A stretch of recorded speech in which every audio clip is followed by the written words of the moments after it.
Good morning. This is Pastor Jeff, and it is Tuesday, November 10th, 2020. And this week we continue our daily lectionary reading from the complementary section of our daily readings. Our first reading will be the Psalm reading, Psalm 63.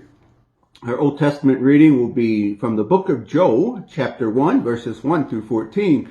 And our New Testament reading will be 1 Thessalonians, chapter 3, verses 6 through 13. Hear these words. First, our Psalm reading, Psalm 63. God, you're my God. I can't get enough of you. I've worked up such a hunger and thirst for God, traveling across dry and weary deserts. So here I am in the place of worship, eyes open, drinking in your strength and glory. In your generous love, I am living at last. My lips brim praises like fountains. I bless you every time I take a breath. My arms wave like banners to praise to you. I eat my fill of prime rib and gravy. I smack my lips. It's time to shout praises. If I'm sleepless at midnight, I spend the hours in grateful reflection, because you've always stood up for me. I'm free to run and play. I hold on to you for dear life, and you hold me steady as a post. Those who are out to get me are marked for doom, marked for death, bound for hell. They'll die violent deaths. Jack-tails will tear them from limb. But the king is glad in God. His true friends spread the joy, while small-minded gossips are gagged for good. Our Old Testament reading is from the book of Joel, chapter 1, verses 1 through 14. God's message to Joel, son of Pethuel. Attention, elder statesmen. Listen closely. Everyone, whoever and wherever you are. Have you ever heard of anything like this? Has anything like this ever happened before? Ever? Make sure you tell your children, and your children tell their children, and their children tell their children. Don't let the message die out. What the chewing locust left, the gobbling locust ate. What the gobbling locust left, the munching locust ate. And what the munching locust left, the chomping locust ate. Sober up, drunks. Get in touch with reality and weep. Your supply of booze is cut off. You're on the wagon, like it or not. My country's being invaded by an army, invisible, past numbering, teeth like those of a lion, fangs like those of a tiger. It has ruined my vineyard, stripped my orchards, and clear-cut the country.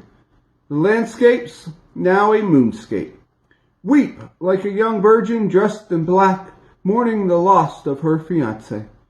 Without grain and grapes, worship has been brought into a standstill in the sanctuary of God. The priests are at a loss. God's ministers don't know what to do. The fields are sterile. The very ground grieves. The wheat fields are lifeless. Vineyards dried up. Olive oil gone. Dirt farmers despair. Grape growers wring their hands. Lament the loss of wheat and barley. All crops have failed. Vineyards dried up. Fig trees withered. Pomegranates, date palms, and apple trees. Deadwood everywhere. And joy is dried up and withered in the hearts of the people. And also, you priests, put on your robes and join the outcry. You who lead people in worship, lead them in lament. Spend the night dressed in gunny sacks, your servants, oh my God. Nothing is going on in the place of worship. No offerings, no prayers, nothing. Declare a holy fast.